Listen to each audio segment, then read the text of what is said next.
Welcome back, word nerds. Mike here with the social life of language, making complex theory simple but never simplified. If you think that sounds cool, hit that subscribe button now. Today we'll be going over a key concept in critical race theory formulated by Derrick Bell called Interest-Convergence theory. And I'll be looking at three sources. The initial article from 1980 called Brown v. Board of Education and the Interest-Convergence Dilemma. I'll also be looking at his 2004 book called Silent Covenants, which is super helpful because it explains interest convergence way slower and with more examples. And finally, I'll be pulling some of the biographical detail from this book, The Derrick Bell Reader. So who was Derrick Bell? It helps to know about him a little bit because it makes his overall theories make more sense. And he was a figure that upset a whole lot of white people. In 1959, he worked for the newly formulated Civil Rights Division. But when he refused to relinquish his membership from the NAACP, they literally moved his desk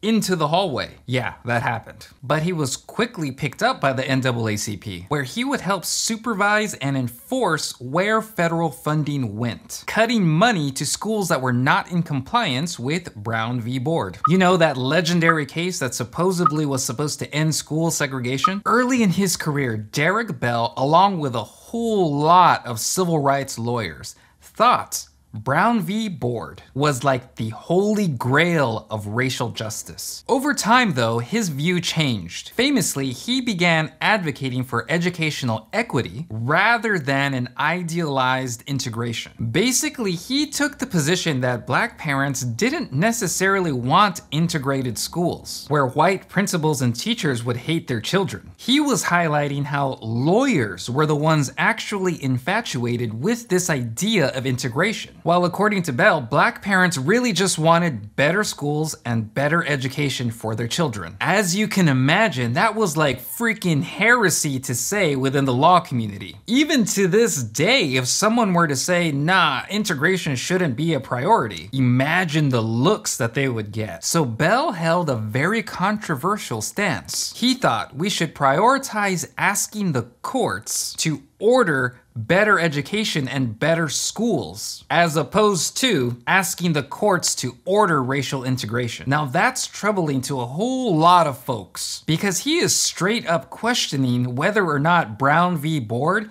is doing what it was supposed to be doing. He's also known for being the first black tenured professor at Harvard. When he was hired, the timing, I think, is important. This was very soon after the assassination of MLK. And suddenly you got all these schools and universities and corporations looking around their boardrooms thinking, guys, this kind of looks bad. Maybe we should hire somebody that's not white. So you got these white people leading institutions that want to protect their reputation, protect their status, because that's in their best interest. And that just so happens to align with, let's say, a black person getting a job that they've always wanted, which is in their best interest. So you can see some interests converging here. We might call that interest convergence. See what I did there?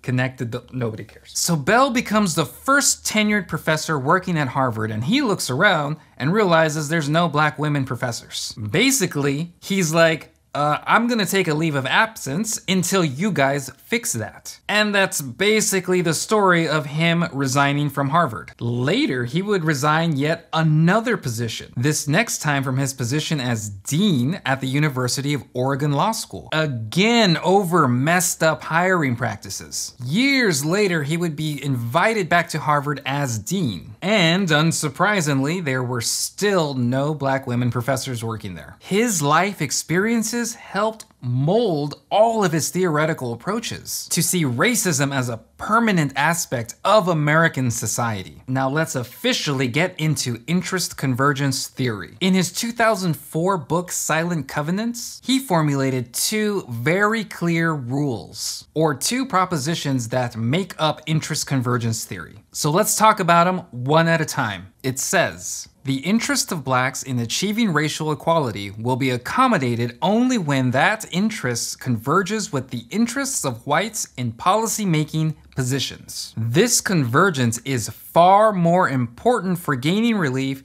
than the degree of harm suffered by blacks or the character of proof offered to prove that harm. So that word accommodation is important because we can really think of these racial remedies as convenient arrangements. The change itself is not meant to advance the interest of black people. It's meant to advance the interests of white policymakers. That is a key statement in Rule 1. In the second sentence, he says that showing white policymakers proof of injustice and suffering is not enough to change anything. Interest-Convergence theory invites us to look into what makes any moment of racial progress possible. Bell is saying, hey, let's look into the motives of white policymakers. Let's follow the money. Let's look at whose power needs to be protected. Let's look at whose reputation and status really benefits. Now, what's kind of important here is not to assume that there's this master powerful white guy that's like behind the scene granting permission to any given policy change. There are likely many motivated, powerful elites ready to loosen their grip on one thing in order to intensify their grip somewhere else, somewhere more profitable, either in a direct economic sense or in a symbolic sense, as in advancing their status and reputation, which if you think about it, somewhere down the line, that status will feed straight back into their economic power. So let's apply interest-convergence theory to a clear example. Let's talk about the Emancipation Proclamation. When good old honest Abe freed the slaves out of a sense of morality and justice.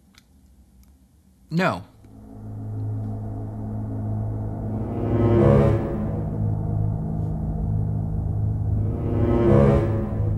So how many of y'all heard that story of the North being the good guys fighting the bad guys and triumphing over the racist Confederate South? Well, actually, the North took almost 100 years to outlaw slavery. Slowly, one state at a time. Sometimes the first attempts were unsuccessful. Or sometimes they'd ban slavery, but say if you were born after a certain date, you had to be an indentured servant until you were 28 years old. So ultimately, the North was less invested in slavery. And importantly, in the North, the enslaved constituted a group that was in direct competition with poor and working class whites. So getting rid of slavery helped working class white people. Plus, even when some northern states did ban slavery, most of the time the enslaved had to buy themselves at full market value, which meant remaining indentured servants. We can't emphasize this enough.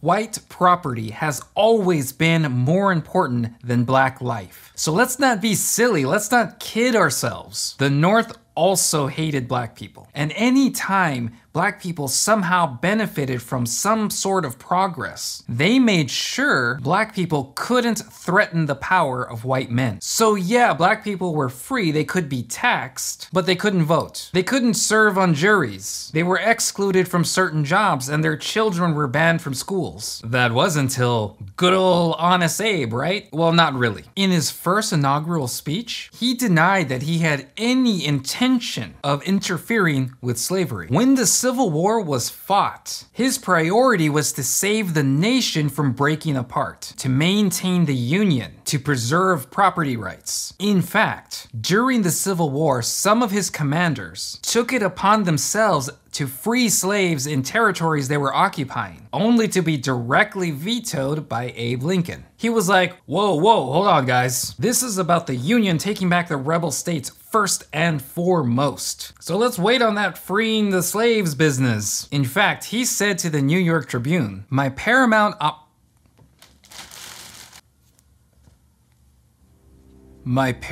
object in this struggle is to save the Union, and it is not either to save or destroy slavery. If I could save the Union without freeing any slaves, I would do it. And if I could save it by freeing all the slaves, I would do it. And if I could save it by freeing some and leaving others alone, I would also do that. What I do about slavery and the colored race, I do because I believe it helps the Union. Under no uncertain terms, the Union and white property were the absolute priorities here. Not morality, not justice, not suffering. But you know, the war kept going and going, and obviously we needed to end the war at some point. Obviously that is in the best interest of white property owners. So we start seeing white interests converge with black interests. His military advisors told him, hey, you know what would really mess with the stability of the South? If you freed their slaves. I mean, think about it. All those white people are off fighting the war, and they need their slaves back home to tend to the plantations. Maybe you should free their slaves. Then rumors began spreading that foreign powers might be willing to help the Confederacy. But if Abe Lincoln abolished slavery in the South, then perhaps other countries that were also against slavery would help keep those foreign powers in check and prevent them from helping the Confederacy. Now at this point, Lincoln started having serious trouble drafting white men into the war. They started perceiving the situation as fighting and dying for black people. But if Lincoln freed the enslaved, it was possible that thousands of former slaves would be willing to join the Northern Union Army. So Abe saw the emancipation as a strategic, tactical, military maneuver. But how do we know this? Well, because he said it. In a church in 1862, he was talking about emancipation and he was quoted saying,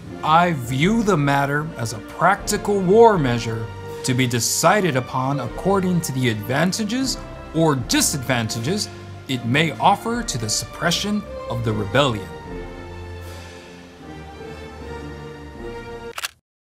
Soon after he said that was the Emancipation Proclamation on January 1st, 1863. So thinking of Rule 1 of Interest-Convergence, the interests of blacks in achieving racial equality will be accommodated only when that interest converges with the interests of whites in policy-making positions. So to review, Abe's primary motivation and interests was the Union. It was in preserving his power and the power of his fellow white politicians. It was in the interests of his white military commanders. And yes, by the end of the war, 200,000 black people were fighting for the Northern Army. Now that sounds like a pretty good deal for white citizens who didn't want the war and really didn't like being drafted into the war. But get this, the Emancipation Proclamation now explicitly framed the war as being primarily about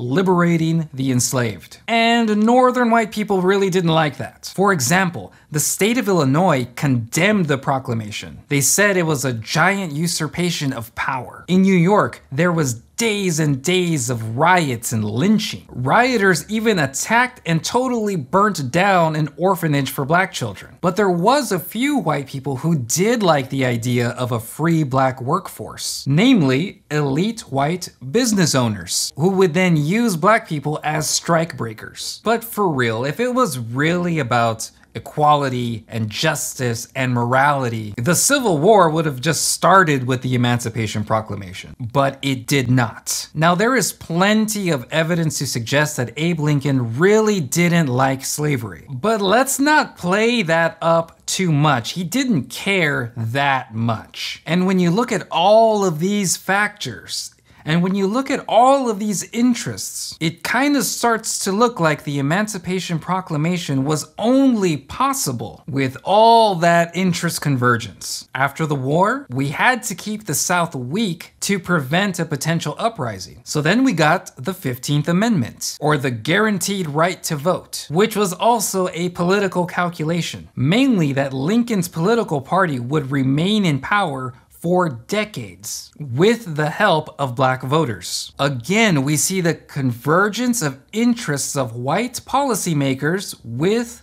black people. So this brings us to the second rule of interest-convergence theory. Derrick Bell says, even when the interest-convergence results in an effective racial remedy, that remedy will be abrogated at the point that policymakers fear the remedial policy is threatening the superior societal status of whites, particularly those in the middle and upper classes. Basically, the rule is stating that any racial remedy will be rolled back or cancelled the moment the social or economic status of whites is threatened. So for example, with the voting rights, we also saw the implementation of poll taxes and literacy tests, and of course the Jim Crow laws. So if we look deeply at these moments of racial progress, especially the ones that we all know the story and we all know we're supposed to celebrate, we see a very consistent pattern of interest convergence that has been buried over time. So a lot of people use interest convergence theory. Even I use this theory in my work, especially when thinking about why in universities diversity is so popular right now. So Derrick Bell has been reminding us we gotta keep a critical eye on any short-term gain, because there's also a long game being played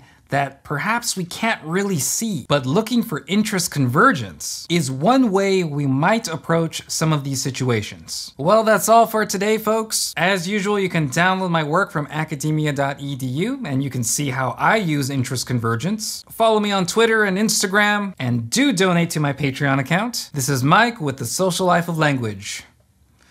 And we're done.